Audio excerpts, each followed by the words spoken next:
Welcome to the Daily Current Affairs by CivicCentre IAS, where we try to discuss the top 10 prelims topics for the day from the UPSC CSE Prelims perspective, from the Hindu, the Indian Express and the PIB. Displayed a list of topics which we have chosen for today's discussion. The first article says that India experienced its second warmest November in 123 years, according to the Indian Meteorological Department. This warming trend has continued since the post-monsoon season in October and could contribute to making 2024 the warmest ever year on record globally. According to the meteorologists, there are two main reasons for the above normal temperatures in India. The first one being the lack of strong western disturbances affecting the plains of northwest India, and secondly the lack of cyclonic disturbances which are nothing but the low pressure systems or likewise. So both of which kept the rainfall activity at its lowest across the country. In this context, we'll talk about the Indian Meteorological Department. See, this department was established in the year 1895. Know that it is the National Meteorological Service of the country and the principal government agency in all matters relating to meteorology and allied aspects. Furthermore, to take the meteorological observations and to provide current and forecast meteorological information for optimal operation of weather-sensitive activities like the agriculture, irrigation, shipping, aviation, offshore oil explorations, etc. And furthermore, its mandate includes to warn against the severe weather phenomena like the tropical cyclones, northwesters, dust storms, heavy rains and snow, cold and heat waves, etc., which cause a destruction of life and property. And then to provide meteorological statistics required for agriculture, water resource management, industries, oil exploration, and other nation building activities. And lastly, to conduct and promote research in meteorology and allied disciplines. The second article of the day says that desertification and poverty are linked and India is taking proactive measures to tackle land degradation, recognizing that it is not just an environmental but socio-economic issue, according to the Union Minister Bhupendra Yadav on Monday. Furthermore, the minister was speaking at the 16th Conference of Parties held under the Union Convention to combat desertification in Riyadh of Saudi Arabia. In this context, we'll talk about the United Nations Convention to combat desertification. See, it was established in the 1994 with the objective to combat desertification and the effects of drought, ensuring sustainable land use for food, water, shelter, and economic opportunities. So, it is the only legally binding international framework addressing desertification. Furthermore, know that there are total 197 parties to this, which includes 196 countries and the European Union. Now, it has three core principles. First one being participation, which is about the involvement of all stakeholders. Secondly, partnership, which involves collaboration among the governments, scientists, policymakers, private sector, and communities. And lastly, decentralization, involving local level decision making and implementation. Now, what about its functions and commitments? See, it has three main focus areas, which are firstly to mitigate land degradation, secondly to protect and restore degraded land, and lastly to address the drought impacts. Know that the goal is sustainable land management for future generations and ensuring planetary sustainability. And furthermore, it fosters a shared vision across the sectors for land restoration and management. Now, if we have to talk about desertification, see, it is defined by the United Nations Convention to combat desertification as a land degradation in arid, semi-arid, and dry subhumid areas resulting from various factors, including climatic variations and human activities. This process involves the persistent degradation of dry land ecosystems due to human activities and climatic changes, leading to diminished soil productivity and the thinning of vegetative cover. Furthermore, factors contributing to desertification include overcultivation, overgrazing, deforestation, and poor irrigation practices. Know that these actions deplete soil resource nutrients and promote erosion, resulting in reduced agricultural productivity and loss of biodiversity. Significantly, desertification poses a significant challenge to sustainable development as it adversely affects the food security, water resources, and the livelihoods of populations dependent on land. The next article says that Supreme Court on Monday said it wanted to ensure there is a consistent downward trend in the pollution in the national capital before easing the Graded Response Action Plan Stage 4. In this context, we'll first talk about the Graded Response Action Plan, which is in short called the GRAP. See, GRAP is a set of emergency measures that kick in to prevent further deterioration of air quality once it reaches a certain threshold in the Delhi NCR region. Know that it was approved by the Supreme Court in 2016 after the Supreme Court's order in the matter of MC Mehta versus Union of India of 2016, and it was notified in the year 2017. So from 2021 onwards, the GRAP is being implemented by the Commission on Air Quality Management. Till 2020, the Supreme Court appointed Environment Pollution Prevention and Control Authority and used other states to implement the GRAP measures. But the EPCA was dissolved and replaced by the Commission of Air Quality Management in 2020. So you have to know that CAQM relies on air quality and meteorological forecasts by the Indian Institute of Tropical Meteorology and the Indian Meteorological Department. Now, there are 4 stages to this GRAP. Stage 1, which is about the poor air quality. Stage 2, very poor air quality. Stage 3, severe air quality. And stage 4 kicks in when there is severe plus air quality in the Delhi NCR region.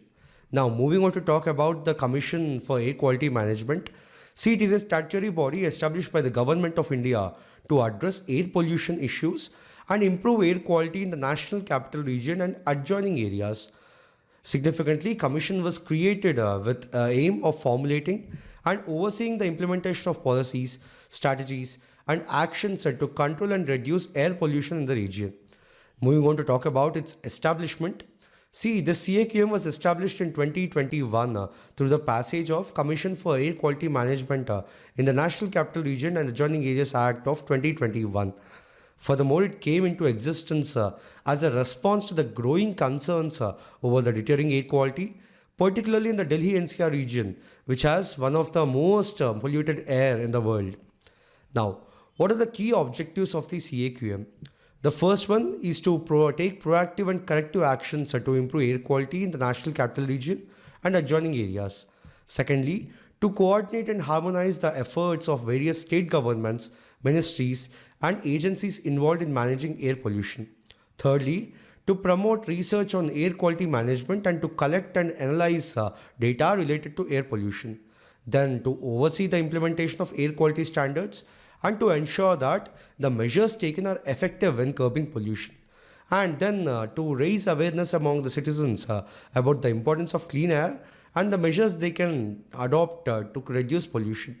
And lastly, the CAQM has overriding authority over the bodies such as the CPCB and the SPCBs within its jurisdiction with the aim of ensuring coordinated efforts to tackle pollution. The next article says that private sector industrial activity appears to be on a relatively weak wicket even in the third quarter of 2024-25, catching hopes of a quick rebound from the sharp tumble in the July-September quarter when the manufacturing growth slipped to mere 2.2% and GDP grew at a 7-quarter low pace at 5.4%. In this context, we'll talk about PMI. See, it is a survey-based measure that asks the respondents about the changes in their perception about the key business variables as compared with the previous month.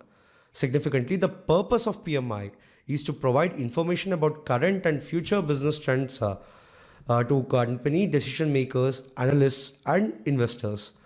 So, furthermore, there are 2 types of PMI. The first one is manufacturing PMI and second one is services PMI. Notably, it is calculated separately for the manufacturing and services sector, and then a composite index is also constructed. So the PMI is a number from 0 to 100. A print above 50 means expansion, while a score below 50 denotes contraction. But a reading at 50 indicates no change. So if the PMI of the previous month is higher than the PMI of the current month, it represents that the economy is contracting. Also, it is usually released at the start of every month, therefore considered a very good leading indicator of economic activity. Know that PMI is compiled by ISH Market for more than 40 economies worldwide, and this ISH Market, whichever is there, is a global leader in its information, analytics, and solutions for major industries and markets that drive the economies worldwide. Furthermore, know that the ISH market is part of the S&P Global. The next article says that a study by the Oxford University's said business school has lauded Prime Minister Modi's PRAGATI infrastructure monitoring system for accelerating 340 projects worth 205 billion across the country and bringing about economic transformation. In this context, we'll just talk about the initiative PRAGATI. See, launched in 2015, PRAGATI is a multimodal platform for proactive governance and timely implementation involving central and state governments. Know that it has been designed by the Prime Minister's office team with the help of the National Informatics Center. Significantly, it enables the PM to discuss the issues with the concerned central and state officials with full information and latest visuals of the ground level situation. Know that it is a three-tier system which includes the PMO, Union Government Secretaries, and the Chief Secretaries of the states. Now, what are the objectives of it? See, firstly, it is grievance redressal, second, program implementation, and lastly, project monitoring. So the PRAGATI platform uniquely bundles three latest technologies, which are digital data management, video conferencing, and geospatial technology. Now, why is it significant? See, this is significant because it promotes cooperative federalism as it brings together the secretaries of the Government of India and the chief secretaries of the state. Furthermore, it is a robust system for bringing e-transparency and e-accountability with a real-time presence and exchange among the key stakeholders. And lastly, it is an innovative project in e-governance and good governance. Next article says that the government scrapped the 30-month-old windfall tax on domestically produced crude oil and export of jet fuel, ATF, diesel and petrol following a decline in the international oil prices. In this context, we'll talk about the windfall tax. See, this windfall tax is a term used to describe cesses under the ambit of central excise imposed on fuel imports and domestic crude oil production to tax supernormal profits of fuel exporters and oil producers. So the term windfall refers to an unexpected rise in the profits and the tax on windfall gains is known as the windfall tax. Know that it is commonly levied on industries such as oil, gas and mining. Now, what is the purpose behind the imposition of this windfall tax? See, the main purpose is the redistribution of unexpected gains when high prices benefit producers at the expense of the consumers. Then to fund social welfare measures and as a supplementary revenue stream for the government. And lastly, as a way for the government to narrow countries' widening trade deficit. But these are the following advantages and disadvantages under the windfall tax. The next article says that unsecured loans are given by the non-banking finance companies and credit to microfinance segments, which account for 23% of the overall NBFC assets under management, are expected to be impacted the most in current and next fiscals, according to CRISIL ratings outlook. In this context, we'll talk about the NBFCs first and then we'll briefly touch upon CRISIL. See, NBFC is a company registered under the Companies Act of 1956, engaged in the business of loans and advances, the acquisition of shares, stocks, bonds, debentures, securities issued by the government or local authority, or other marketable securities of a like nature, leasing, hire purchase, insurance business, ship business.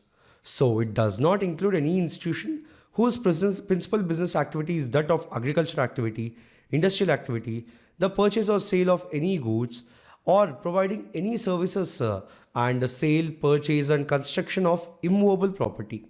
See, generally, these institutions are not allowed to take traditional demand deposits from the public. So they can only accept time deposits and they do not provide savings or current account facilities. And they cannot accept deposits for a period less than 12 months and more than 60 months. Furthermore, NBFCs cannot offer interest rates higher than the ceiling rate prescribed by RBI from time to time. And NBFC also provide a wide range of monetary advice like chit reserves and advances. Now, talking about its regulation, see, the functions of the NBFC are managed by the both Ministry of Corporate Affairs and the RBI. So, RBI has the authority to issue the licenses to NBFCs, regulate their operations, and ensure that they adhere to the established rules and regulations. Now, what are the differences between the NBFCs and normal banks?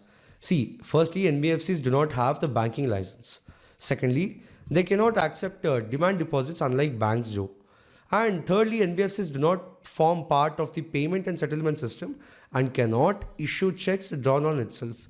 Then, deposit insurance facility of the Deposit Insurance and Credit Guarantee Corporation is not available to the depositors of NBFCs, unlike in the case of banks. And lastly, unlike banks, NBFCs are not subjected to stringent and substantial regulations.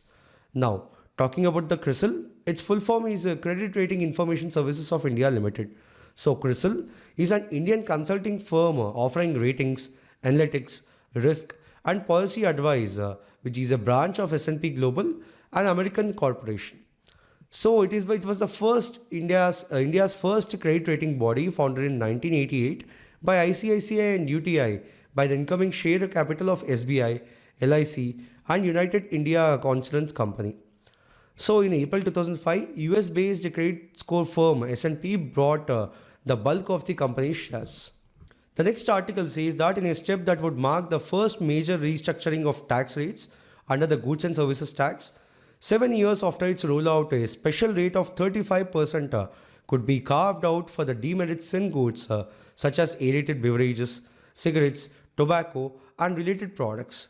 In this context, we'll first talk about GST, then the GST Council, and we'll briefly touch upon sin goods also.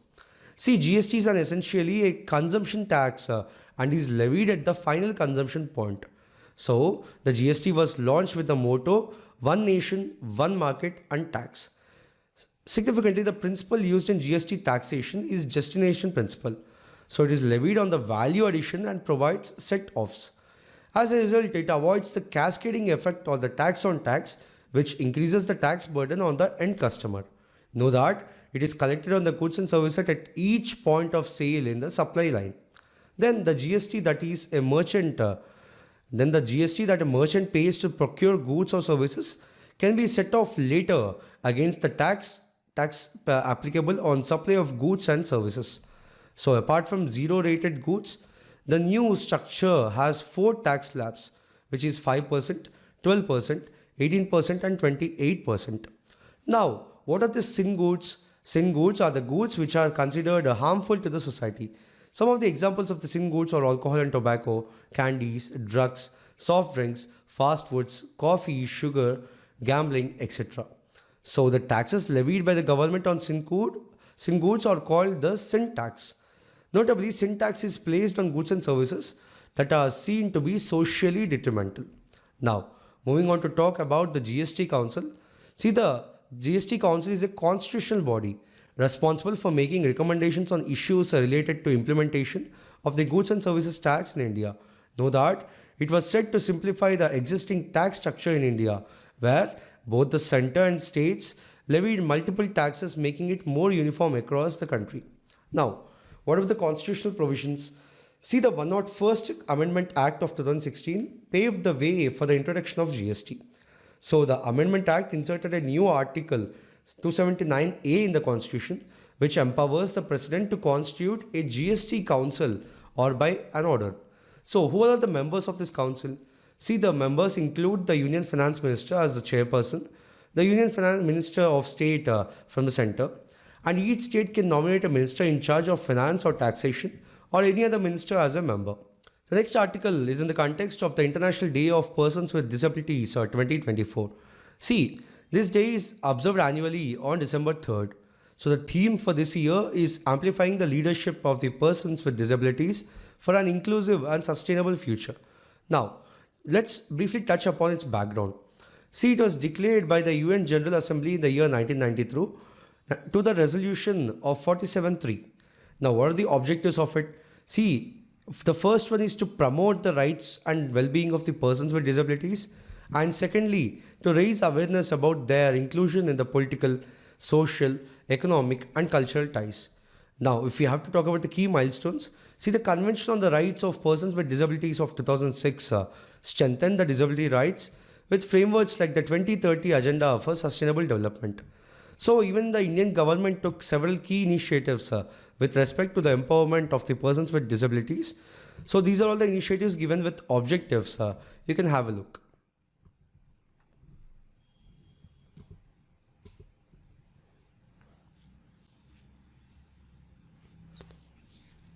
The last article of the day says that the fourth edition of India-Malaysia Joint Military Exercise HARIMAU SHAKTI commenced today at the Bentong camp of Pahang district of Malaysia. Know that the exercise is scheduled to be conducted from 2nd to 15th December 2024. In this context, we'll talk about it.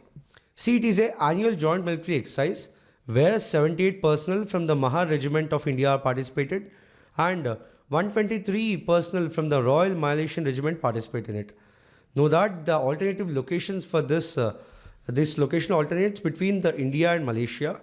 So the 2023 edition was conducted at the Umrao cantonment of Meghalaya in India. Now, what does it aim to do?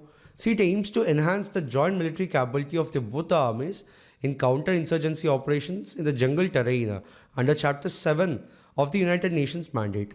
Know that there are two phases for this exercise. So in the first phase is about the cross-training activities. So this involves lectures, demonstrations and practice sessions for focusing on drills in the jungle terrain. And phase 2 is about simulated exercises which involves anti-empty ambush, occupation of harbour, reconnaissance patrols and lastly ambush and attack on terrorist held areas. Now what is the significance of it? See, it's about sharing the best practices and tactics, techniques and procedures.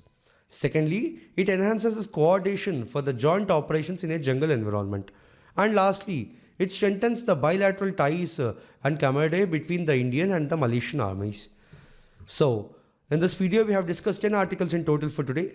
We'll be back again with another video tomorrow. Thank you.